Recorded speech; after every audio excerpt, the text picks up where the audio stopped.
Nephric tubules. Nephric tubule is long and coiled and is formed of three parts: proximal convoluted tubule PCT, loop of Henle, distal convoluted tubule DCT. Proximal convoluted tubule PCT is a convoluted part of the kidney and lies in the renal cortex.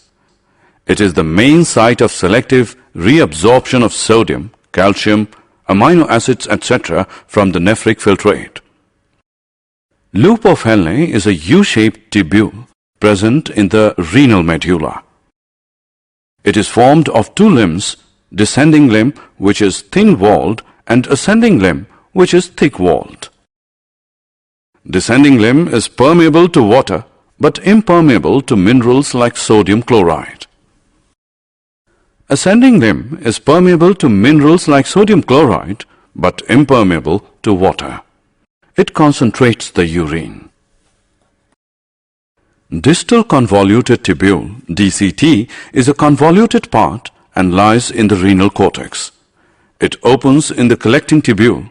Most of water from the nephric filtrate is reabsorbed through the wall of DCT and collecting tubule.